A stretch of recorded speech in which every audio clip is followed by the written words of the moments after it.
Alhamdulillah, wassalatu wassalamu ala rasulillah. La louange revient de droit à Allah, qu'il couvre d'éloges, son messager et le salut.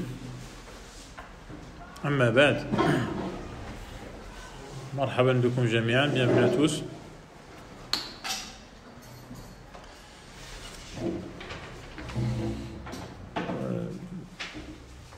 La situation actuelle nous amène à rappeler des éléments essentiels de notre religion, à savoir que Allah subhanahu wa ta'ala nous envoie régulièrement des signes pour nous rappeler l'étendue de sa puissance et qu'il ne se passe dans ce monde que ce qu'il a décrété, que ce qu'il a voulu,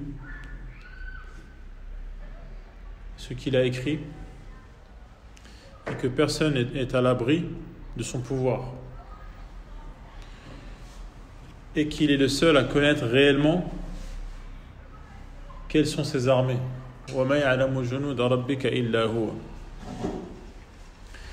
Et cela confirme et incite chez le musulman la réalité qu'il est faqir. Faqir, cela signifie qu'il est complètement et sans exception absolument dépendant d'Allah subhanahu wa ta'ala. Il ne peut rien faire sans Allah subhanahu wa ta'ala. C'est le sens de la hawla wa la quwwata illa billah. Il ne peut pas agir, il ne peut pas avoir la force de réaliser quelque chose, ni de changer de situation, de se débarrasser d'un état, si Allah ne lui donne pas la force et le pouvoir de le faire. Ma sha'Allahu kana wa ma lam yasha lam yakun. Lorsqu'Allah veut qu'une chose soit, elle est. Et quand il ne veut pas qu'elle soit, elle ne pourra jamais être. Allah subhanahu wa ta'ala nous rappelle, il nous dit Ya ayyuhan nas antum al-fuqara'u ila Allah. Vous êtes al-fuqara, ceux qui sont complètement dépendants. Ça ne veut pas seulement dire pauvre, faqir. Ça veut dire celui qui dépend, qui ne peut pas vivre de manière indépendante et autosuffisance, s'autosuffire à lui-même. Antumul fuqara'u ila Allah, vous êtes complètement dépendant d'Allah. Votre existence est les moyens de continuer à exister et tout ce dont vous avez besoin. Wallahu huwal ghaniyyul hamid. Et c'est Allah qui lui est indépendant, qui n'a besoin de rien ni de personne, et dans toute situation il mérite d'être loué, qu'on dise du bien de lui et qu'on lui attribue des éloges. Subhanahu wa ta'ala. Et cette dépendance envers Allah subhanahu wa ta'ala se manifeste tout au long de la vie du musulman. On en a parlé partiellement la dernière fois, la semaine dernière, parce qu'on a rappelé que le musulman prenait soin des invocations du matin, les invocations de la fin de journée, les invocations à chaque événement de la journée, à chaque épisode du jour et de la nuit. Et également, il y a des invocations pour se prémunir des maladies, des épidémies et des catastrophes de manière générale. Et donc, se tourner vers Allah subhanahu wa ta'ala, c'est un acte d'adoration. Et également prendre les dispositions et les précautions pour être à l'abri, matériellement parlant et physiquement parlant, de tout ce qui est nuisible. C'est également une attitude qui est approuvée par la religion. Voilà donc en guise d'introduction pour ce soir. Le sujet principal que je souhaite aborder avec vous ce soir toujours sous le thème des bases de la religion, c'est justement cette religion, comment l'apprendre et comment mieux la connaître pour pouvoir mieux l'appliquer et également mieux la transmettre. Vu qu'Allah subhanahu wa ta'ala nous a créés pour réaliser, pour accomplir l'adoration, pour mettre en pratique cette religion dans nos vies de tous les jours. On sait que en islam, il y a une grande place, de choix privilégié qui est accordée à la science et qui est accordée aux savants, qui sont ceux qui transmettent, qui sont les vecteurs de cette science et qui sont les gardiens de cette science et qui sont les références à ce sujet. Quand on lit les textes, le Coran, les hadiths, on se rend compte de la place particulière qu'Allah leur accorde. Et cela a commencé dès le début de la création, lorsqu'Allah subhanahu wa ta'ala, avant d'ordonner aux anges de se prosterner à Adam, a voulu montrer le mérite particulier qu'il avait et qui était qu'il avait la faculté de connaître des choses que les anges ne connaissaient pas. Et cela donc commence du début de la création, et ce mérite de la science et des savants et de ceux qui savent par rapport à ceux qui ne savent pas se perpétue jusqu'à arriver même aux animaux, à tel point que dans notre religion, un chien qui a été éduqué et élevé, et qu'on appelle en arabe mu'allam, donc à qui on a appris à chasser, lorsqu'il chasse et qu'il donc attrape le gibier, on a le droit de consommer ce gibier. Tandis qu'un chien qui n'a pas été éduqué et qui n'est pas mu'allam, à qui on n'a pas appris à chasser, s'il venait à chasser le même gibier, on n'aurait pas le droit de le consommer. Et donc cela va et se manifeste même jusque chez les animaux, où il y a une distinction entre ceux qui ont reçu une éducation et ceux qui n'ont pas reçu d'éducation. Les textes sont innombrables au sujet du mérite de la science. On voit par exemple que Moussa, bien qu'Allah subhanahu wa ta'ala l'ait favorisé en lui parlant, Moussa a entendu Allah lui parler. Il l'a choisi parmi tant d'autres pour être un messager et même parmi les meilleurs des messagers. Il a accepté son intervention en faveur de son frère qui est devenu également un prophète avec lui. Allah lui a donné At-Tawrah et malgré cela, il a entrepris donc un voyage épuisant pour aller rencontrer quelqu'un qui n'était, selon l'avis de certains savants, pas prophète, et de toute manière, qui n'a pas atteint le degré de mérite de Moussa, dans tous les cas, et qui est Al-Khadir. Il a entrepris un long voyage épuisant. Il a fait preuve de modestie en demandant avec des formules de politesse à cette personne de lui transmettre ce qu'Allah lui avait permis de connaître. Tout cela pourquoi ? Pour acquérir la science. Et le prophète sallallahu alayhi wa sallam dit également que le mérite du savant par rapport au simple adorateur, c'est comme le mérite de la pleine lune resplendissante par rapport aux autres astres qui brillent dans le ciel. Et de manière pratique, donc dans différents chapitres de la religion, on voit que celui qui a plus de science passe avant pour être imam, par exemple, et celui qui connaîtra le plus de Coran. Et même le prophète sallallahu alayhi wa sallam, lorsqu'à un moment il a eu besoin, les musulmans ont eu besoin d'enterrer plusieurs morts, plusieurs défunts dans la même fosse, le prophète sallallahu alayhi wa sallam demandait qui connaît le plus de Coran pour le faire passer avant. Même après sa mort, celui qui a plus de science passe avant. Et le prophète sallallahu alayhi wa sallam dit également, quand Allah veut le bien de quelqu'un, il lui fait comprendre la religion. Man yuridillahu bihi khayran yufaqihhu fi ddin. Faqqaha, qui veut dire faire comprendre, accorder la compréhension. Al-fiqh, qui veut dire initialement, linguistiquement parlant, comprendre, comme Allah a dit. وَلَكِنْ لَا تَفْقَهُونَ تَسْبِيحَهُمْ. Vous ne saisissez pas, vous ne comprenez pas leur manière de prononcer, de proclamer qu'Allah n'a pas de défaut, en parlant des créatures.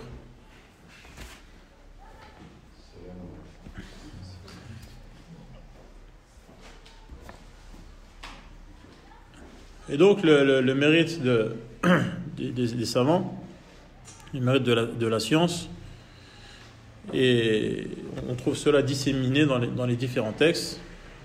Allah subhanahu wa ta'ala parle de degrés, qu'il y a des degrés, donc les gens ne sont pas tous sur un même pied d'égalité, et ce qui élève les uns par rapport aux autres, donc ce n'est pas leur couleur, ce n'est pas leur origine sociale, c'est fondamentalement la connaissance qu'ils ont de la religion. Comme Allah a dit, yarfa'illahu alladhina amanu minkum walladhina utul ilm darajat. Il dit narfa'u darajatin man nasha. Il est question de degrés, et ce qui permet de gravir ces échelons, c'est la foi, qui est elle-même basée sur la science, et ce sont les connaissances.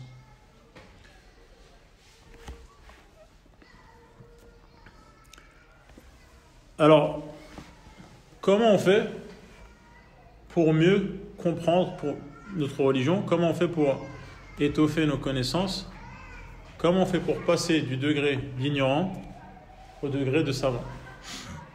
Parce qu'en principe, l'être humain, il naît ignorant. Comme Allah subhanahu wa ta'ala dit, Wallahu akhrajakum min butuni ummahatikum la ta'lamuna shay'an. Et il dit de l'être humain que par définition, innahu kana zaluman jahula. Par définition, l'être humain est injuste, il ne sait pas quels sont les critères pour être juste. S'il n'a pas l'éclairage venant du ciel, par la révélation. Par sa propre intuition, il ne peut pas donner à chacun son dû. Il a besoin d'être éclairé par la lumière de la religion. Et par définition, l'être humain est ignorant. Donc en principe, il est ignorant, mais Allah lui donne les outils qui lui permettent d'acquérir cette science. Wallahu akhrajakum min butuni ummahatikum la ta'lamuna shay'an wa ja'ala lakum as-sam'a wal absara wal afida. Mais il a donné à l'être humain les outils qui lui permettent d'écouter la science, la vue qui lui permet d'observer, de lire, et al-fu'ad, le cœur, la raison, la conscience qui lui permet de comprendre et de gérer ces données. Donc si l'être humain ne fait pas l'effort d'apprendre, il restera ignorant. Et ça, c'est extrêmement important. Ça paraît évident, mais c'est extrêmement important. C'est pour cela que celui qui s'égare de ces textes qui donne à l'être humain les bons outils pour comprendre ce qui se passe, et c'est ce genre de personne dévie.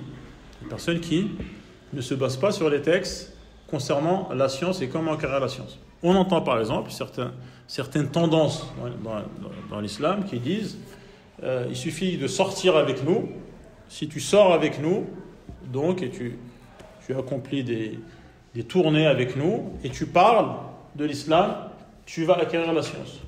Donc, tu vas acquérir la science en parlant de religion, et c'est ainsi qu'Allah t'apprendra. Donc on voit que ça va à l'encontre des textes qu'on vient de citer. Al-ilm bit-ta'allum.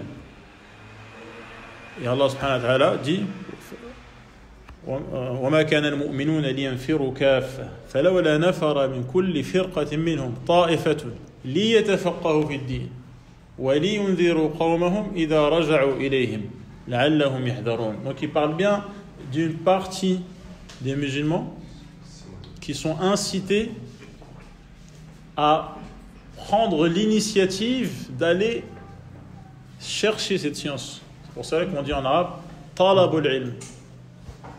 Talabul ilmi. Et c'est également une expression que le prophète sallam a employée en disant talabul ilmi faridatun ala kulli muslim. Talab, c'est le fait d'aller chercher, d'être en quête, d'entreprendre une démarche pour aller trouver la chose où elle est. Et donc s'il n'y a pas une démarche, si je ne m'organise pas, je ne me dirige pas vers les sources de la science, je ne fais pas le premier pas et le deuxième et tous les autres pas qui suivent sur la route de cette science, je resterai ignorant. Il n'y a pas d'autre manière. Et c'est pour cela que le prophète sallallahu alayhi wa sallam nous parle d'un chemin. Man salaka tariqan yaltamisu fihi ilman. Il s'agit d'un chemin, il y a un cheminement à faire. Il y a un voyage à entreprendre. Il y a un effort à faire. Et il y a également une orientation à prendre. On ne fait pas ce qu'on veut et n'importe comment. Man salaka tariqan yaltamisu fihi ilman sahhala Allahu lahu bihi tariqan ila al-jannah. Celui qui emprunte un chemin pour acquérir un savoir, Allah lui facilitera par là même un chemin vers le paradis. Et c'est également un autre mérite de la science. Celui qui est en train d'apprendre sa religion, le chemin qu'il est en train d'emprunter, eh bien en fait, il est en train d'emprunter le chemin du paradis. Or, on sait que le paradis est entouré de choses désagréables. Comme le prophète sallallahu alayhi wa sallam dit dans un autre hadith, Huffatil jannatu bil makarih. Donc le chemin de la science, quand je suis en train d'apprendre ma religion, je suis sur le chemin du paradis. Le paradis est cerné, est entouré de choses désagréables. Ce qui signifie que sur ma route pour acquérir la science, ce ne sera pas tous les jours une partie de plaisir dans le sens où je n'aurai pas d'effort à faire, je n'aurai pas de souffrance à subir et je n'aurai pas d'embûches et toutes sortes donc d'épreuves à surmonter. Sinon tout le monde serait savant. Tout le monde aime la science, même les ignorants n'acceptent pas qu'on leur dise qu'ils sont ignorants. Tout le monde connaît le mérite de la science. Mais ce chemin n'est pas toujours des plus faciles.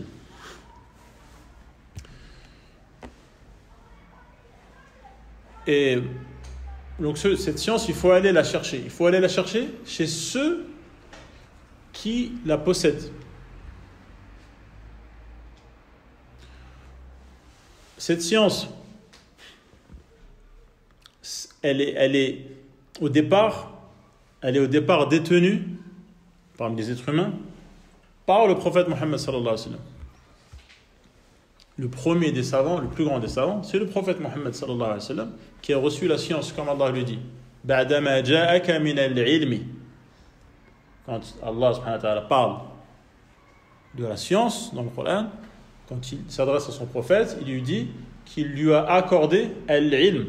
Et or, Allah subhanahu wa ta'ala fait descendre à son prophète la révélation qui est le Coran et qui est également la sunna. Les hadiths du prophète sallallahu alayhi wa sallam sont également une révélation.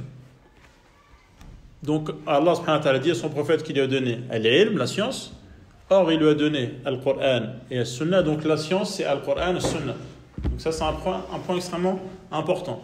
Certaines personnes, quand on parle de science, ils croient qu'on parle de sciences physiques ou d'astrochimie ou de géologie, et ils pensent que les textes qui vantent les mérites des savants et qui incitent à étudier, les textes religieux, ils pensent que c'est la science dans le sens moderne, dans son sens moderne.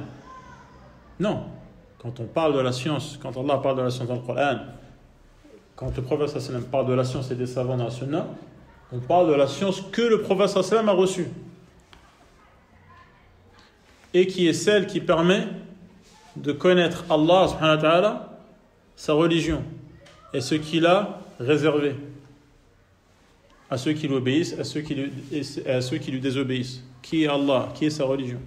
Qui est le prophète sallallahu alayhi wa sallam? Les versets d'Allah dans le Coran et les hadiths du prophète sallallahu alayhi wa sallam. C'est ça la science qui est visée dans les textes. Et le prophète sallallahu alayhi wa sallam a transmis cette science à ses compagnons qui étaient à ses côtés, qui l'ont vu, qui l'ont entendu, qui l'ont accompagné et qui furent les héritiers de cette science. Et ainsi de suite, cette science a été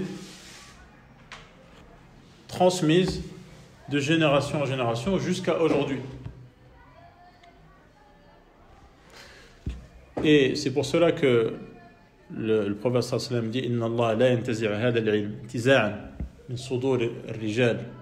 La science, elle ne disparaît pas en s'évaporant, en étant extirpée de la poitrine des hommes.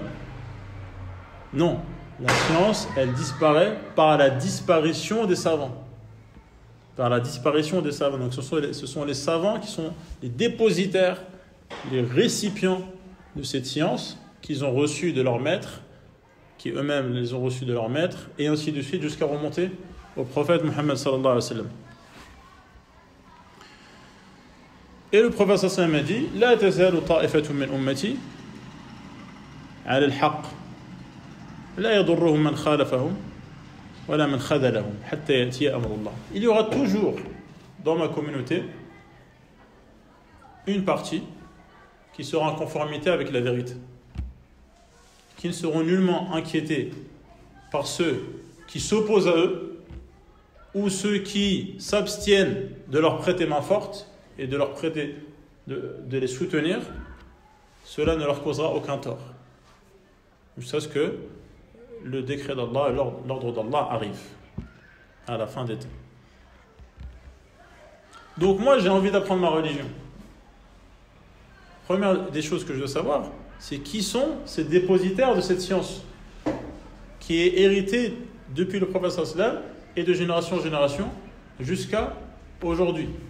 Et vu que cette science, si je ne fais pas la démarche d'aller vers elle, d'aller vers ceux qui l'ont, comme a fait Moussa, alayhi salam, comme ont fait les compagnons qui se sont réunis autour du prophète sallallahu alayhi wa sallam pour apprendre la religion, je resterai ignorant. Et je sais qu'il y a un chemin à suivre. Je ne fais pas ce que je veux. Je ne vais pas vers n'importe quelle direction. Il y a un chemin à suivre. Et ce chemin a effectivement été suivi par des gens avant moi. Donc je dois savoir qui sont ces gens qui avancent toujours sur ce chemin jusqu'à aujourd'hui.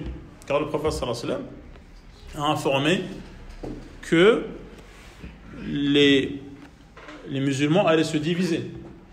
Les musulmans allaient se diviser. Ceux qui vivent parmi vous verront de nombreuses divergences. Attachez-vous donc, je vous recommande fermement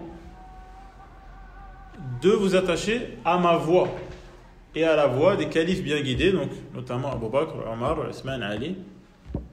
Et donc, par voie de conséquence, cette voie qui a été suivie par les compagnons et par les générations d'après, car le prophète sallallahu alayhi wa sallam dit ce sont les meilleures des générations. Et il dit que les musulmans allaient se diviser en 73 factions qui seront toutes en enfer, donc menacées d'aller en enfer. Ce sont des musulmans.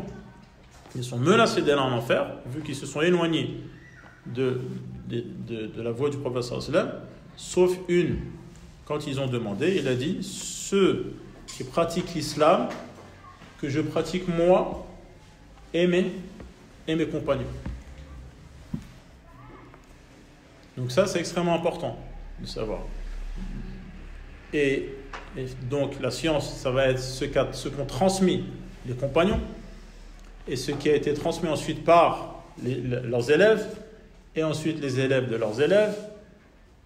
D'accord? Et à chaque fois, il y a des grandes figures tout au long de ces cycles de génération, sur toute cette fresque. Il y a des grandes figures, donc les compagnons ensuite leurs élèves. Chacun a eu une école par rapport à l'endroit où il se trouvait. D'accord, par exemple, Ibn Mas'ud étant en Irak, donc il a eu ses élèves.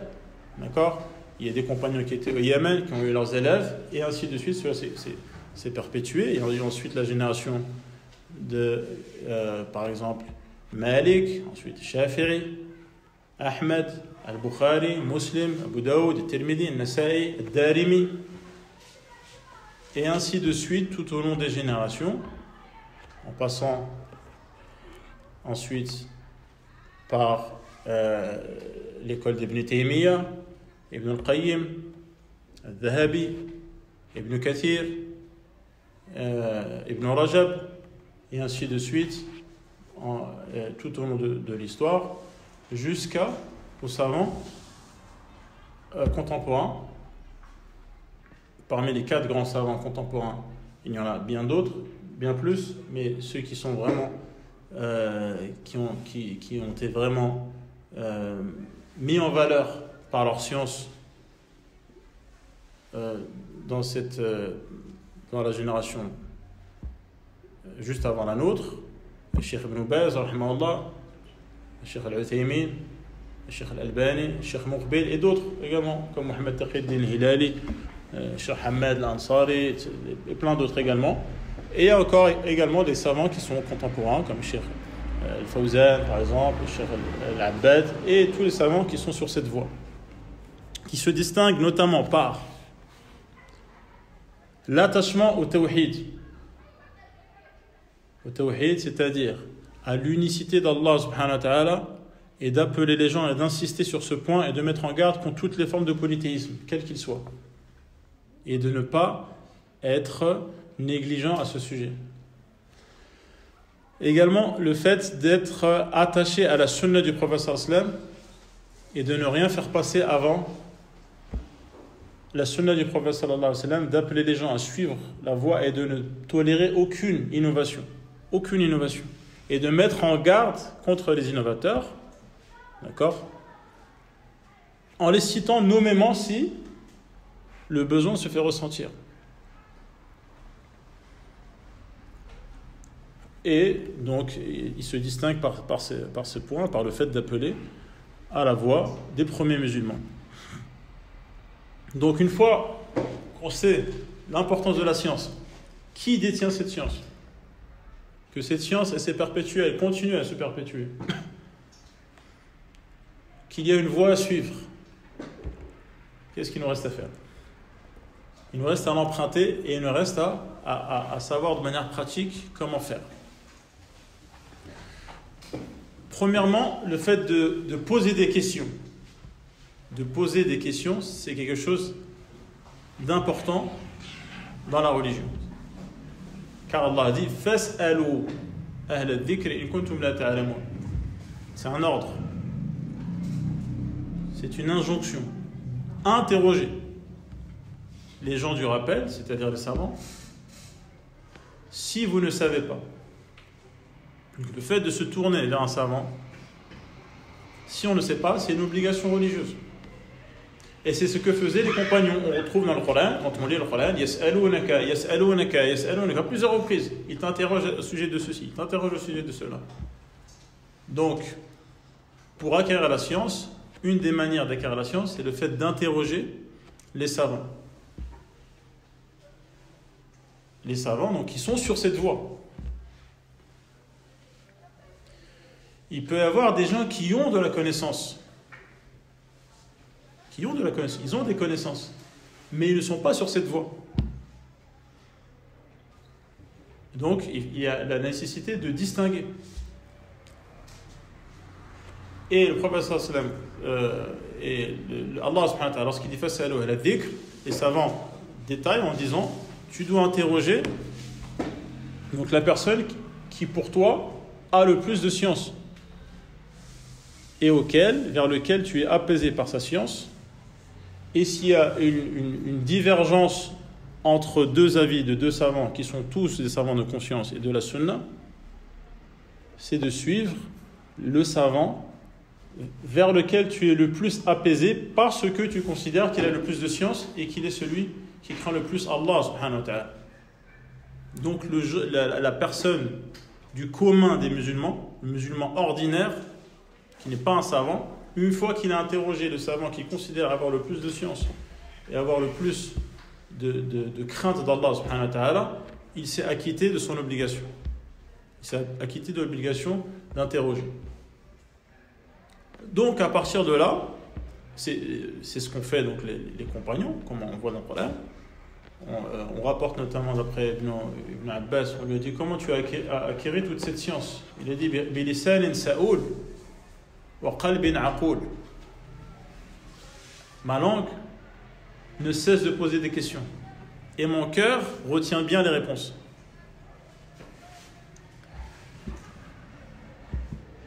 Donc il est temps de parler d'habitudes chez certaines personnes qui sont des mauvaises habitudes.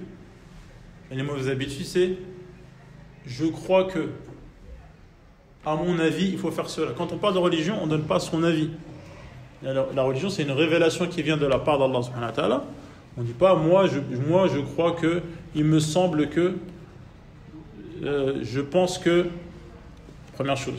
Deuxième chose, il faut être sûr de ses sources. Est-ce que ces sources, ce sont des savants de la sunna qui sont connus pour avoir étudié, qui sont reconnus par leur père, c'est-à-dire les savants comme eux.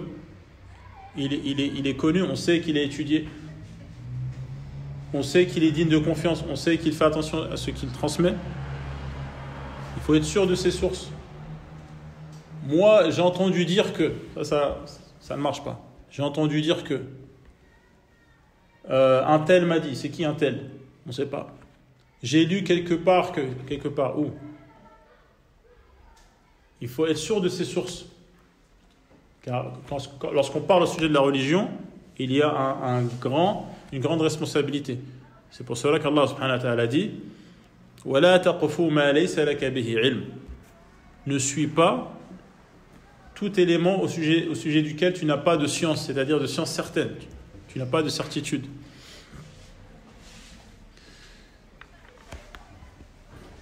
Et également, lorsqu'Allah subhanahu wa ta'ala parle des graves péchés, le plus grave, donc le dernier qu'il va citer, qui est le plus grave, il dit وَأَن تَقُولُوا عَلَى اللَّهِ مَا لَا تَعْلَمُونَ, et de dire au sujet d'Allah ce que vous ne savez pas, c'est-à-dire dire que cette chose fait partie de la religion. Donc, attribuer à la religion ce qui n'en fait pas partie. C'est le plus grave des péchés, d'un certain point de vue. C'est le plus grave des péchés. Donc il faut bien être sûr de ses sources, surtout de nos jours. Donc il y a beaucoup de gens qui ont la gâchette des pouces faciles. Dès qu'ils reçoivent quelque chose, ils renvoient, ils transmettent. Il faut faire attention, il faut savoir quelles sont les sources. Encore plus si c'est une traduction. Si c'est une traduction, donc des fois on ne sait pas qui est le traducteur. Donc on transmet quelque chose et on dit un cher Atel a dit. Il l'a pas dit en français. On est bien d'accord, il l'a pas dit en français. Et si tu dis cher Intel a dit et après il y a un texte en français, c'est-à-dire qu'il y a un intermédiaire entre toi et le cher. On est d'accord. Donc il y a au moins une personne qui a traduit ce que le cher. Qui est-elle? C'est qui? On ne sait pas c'est qui. De quel droit tu te permets d'affirmer que le cher a dit alors que tu ne sais même pas qui est la personne qui a traduit? Quel est son degré? Est-ce qu'il est fiable? Est-ce qu'il a les compétences nécessaires dans les deux langues et dans la phraséologie des savants, dans les expressions qu'ils utilisent, dans la terminologie des savants, pour avoir confiance, d'une part, en ce qu'il dit, et deuxièmement, pour transmettre aux autres et affirmer comme ça, avec aplomb, sans sourciller, cher un tel a dit. Et après, il transmet un texte en français. Donc il faut bien savoir ce qu'on fait. S'il y a une traduction, il faut savoir qui est ce traducteur, quelles sont ses références, quel est son degré. D'accord?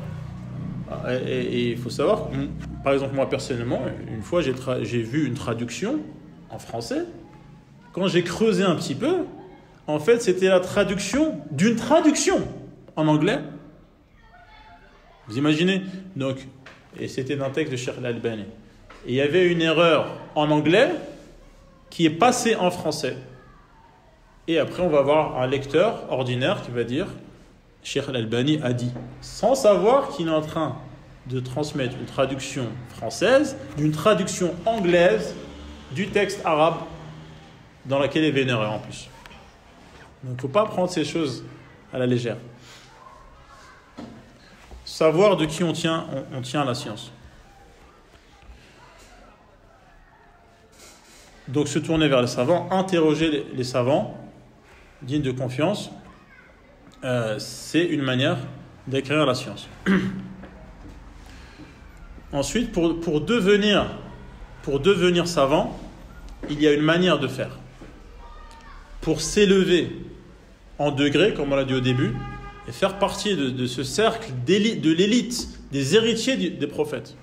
Comme le prophète sallallahu alayhi wa sallam a dit, de nos jours, il n'y a pas un statut plus élevé que d'être l'héritier d'un prophète, l'héritier des prophètes, c'est-à-dire d'être un savant, de faire partie de ce cercle des privilégiés qui sont les savants, les héritiers du prophète Mohammed sallallahu alayhi wa sallam. Il y a une voie à suivre, donc les savants disent qu'on commence par déjà trouver un maître, on l'a dit, donc trouver les savants pour les interroger et aussi pour étudier auprès d'eux. Pour étudier auprès d'eux, dans la mesure du possible. Celui qui ne peut pas avoir accès, au moins qu'il écoute ce qu'ils disent. D'où l'importance de la langue arabe, encore une fois. Ou au moins de savoir qui est le traducteur. Parmi la méthodologie, il y a le fait de commencer par les bases, de commencer par les choses simples que tout musulman doit nécessairement connaître. Car la science, il y a deux catégories. D'accord ? Dans la science, il y a une science que tout musulman doit savoir. Nul musulman n'est censé ignorer.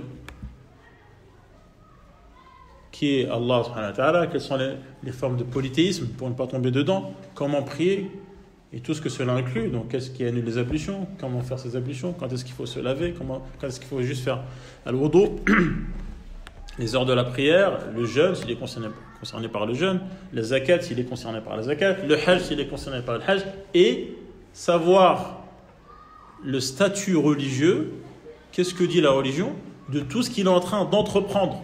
Donc si il veut acheter ou vendre, et de savoir quelles sont les ventes qui sont permises et qui ne sont pas permises. S'il monte une boîte, il doit savoir quelles sont les choses qui sont permises. S'il veut emprunter de l'argent, quelles sont les choses qui sont permises et qui ne sont pas permises, et ainsi de suite. Il veut se marier, comment on se marie, et ainsi de suite. Donc ça, c'est tout musulman, ce n'est pas les étudiants seulement qui doivent savoir ça. Tout musulman doit savoir ça. Et il y a un degré supérieur, c'est les sujets de science qu'une partie des musulmans doit forcément connaître. Il faut qu'il y ait une partie des musulmans qui se consacre à étudier les autres sujets de la religion c'est une obligation collective, qui ne concerne pas forcément tout musulman individuellement et personnellement, mais la collectivité des musulmans. Parmi eux, il doit y avoir des gens qui se spécialisent et qui commencent donc par al-mukhtasarat, qu'on appelle donc les condensés ou les résumés,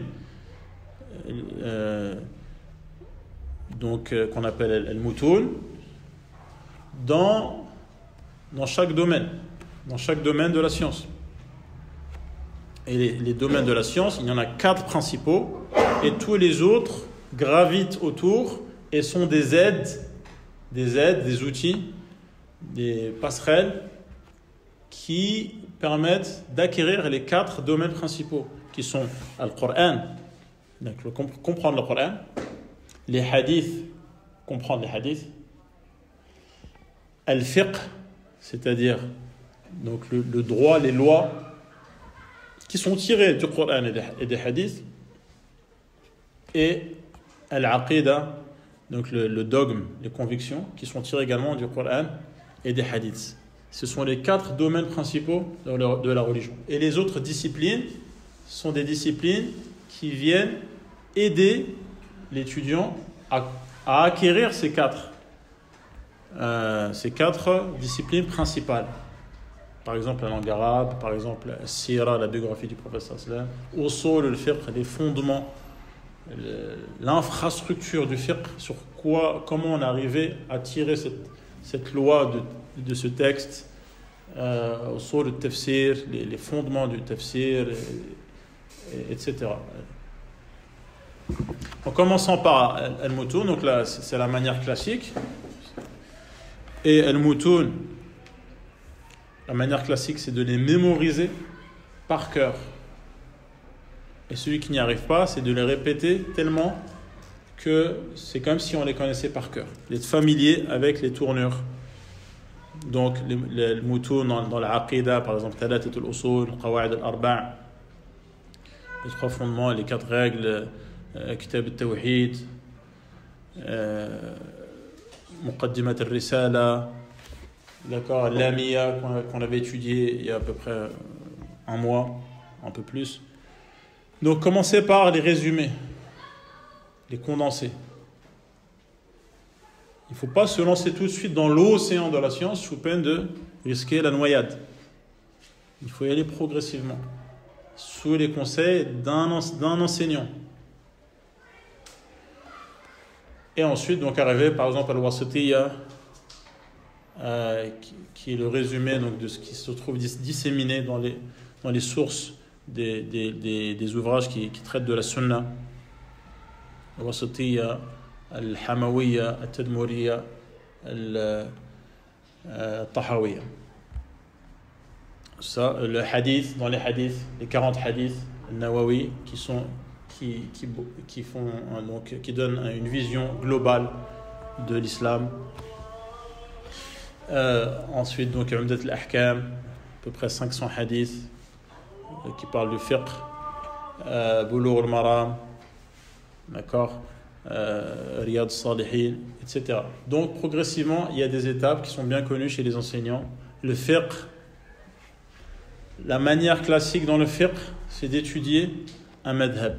Et ce n'est pas obligé d'étudier un madhab, mais c'est la manière d'une grande partie des savants d'étudier selon un madhab, donc où il y a les questions, les points du fiqh qui ont été organisés de manière thématique avec une progression selon des chapitres.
لا حول ولا قوة إلا بالله.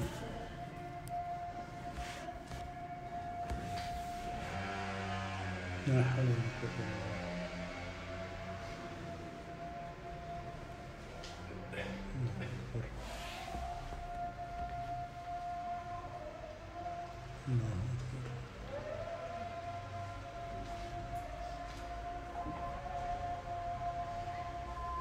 لا إله إلا الله اللهم صل على محمد وعلى محمد صلى الله عليه وسلم.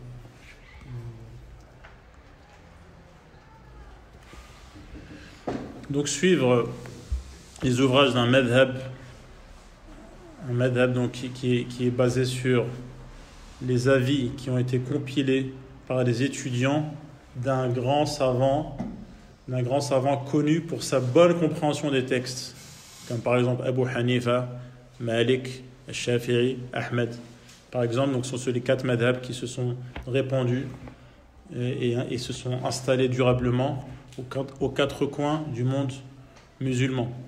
Mais ce n'est pas une obligation et une condition pour comprendre la religion que de passer par les madhab, car avant l'existence d'Abu Hanifa, il y avait bien des fuqaha, il y avait bien des gens qui comprenaient la religion, avant que le madhab d'Abu Hanifa, qui est le premier chronologiquement, qui est le premier des 4 madhab, avant qu'il existe, il y avait bien des fuqaha, il y avait bien des gens qui comprenaient la religion. Donc ce n'est pas une condition sine qua non. Et donc, les savants recommandent de suivre le madhab de son pays, du pays dans lequel, ou de la région dans laquelle on vit, et de suivre donc graduellement. Par exemple, pour nous au Maghreb, par exemple, Ibn Ashir, Murshid al-Mu'in, ou l'Ashmawiya, et ensuite al-Risala, ensuite Mukhtasar Khalil, par exemple. Mukhtasar Khalil, donc, qui est l'encyclopédie du fiqh malikite. En sachant que c'est une méthodologie à suivre et que ce n'est pas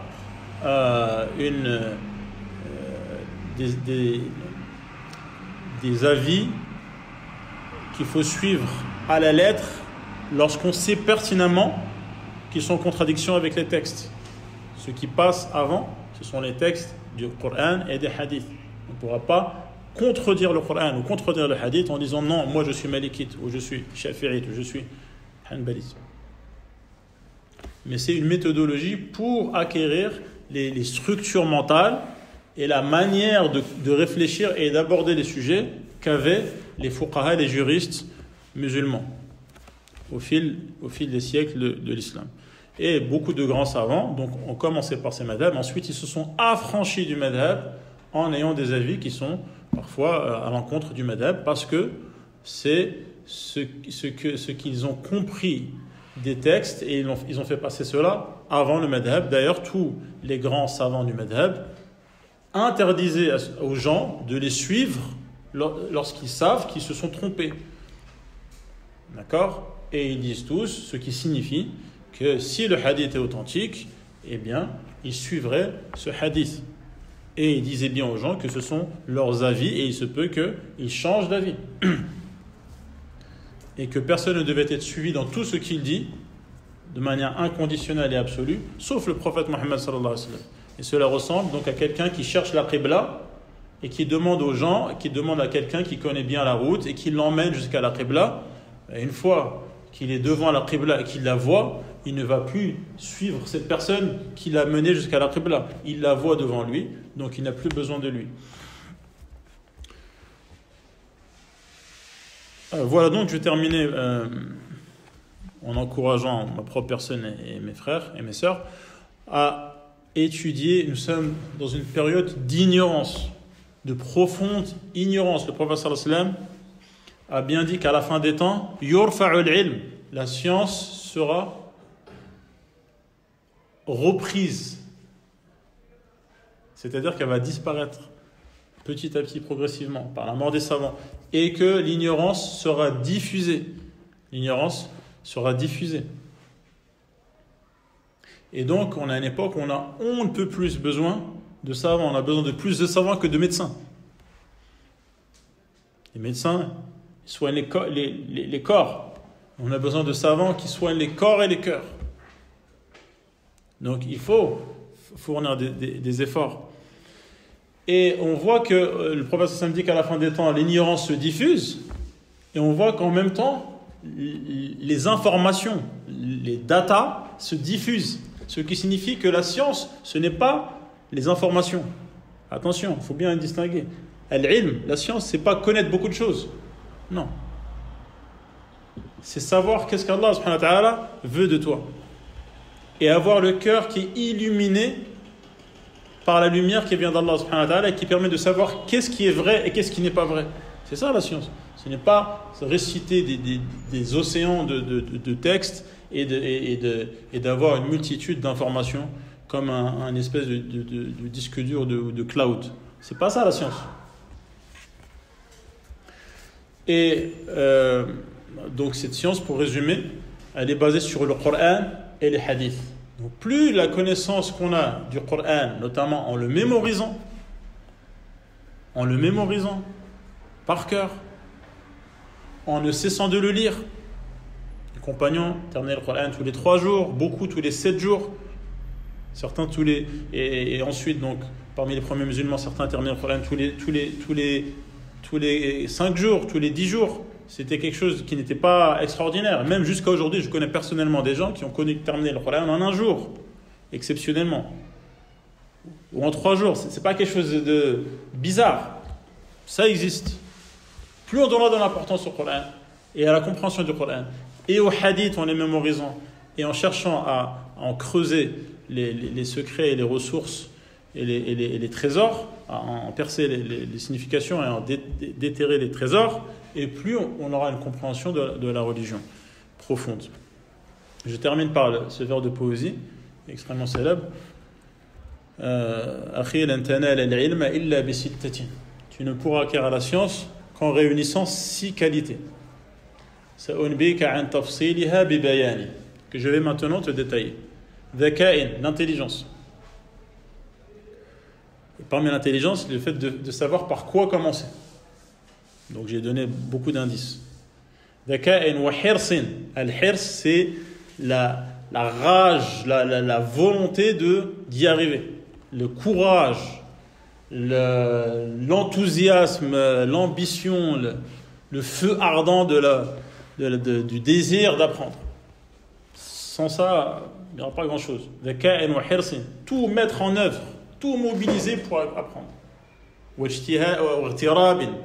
C'est-à-dire être capable de se défaire de ses habitudes et de se détacher du train-train et de la routine pour pouvoir appuyer sur l'accélérateur. Et être capable de financer également ses études.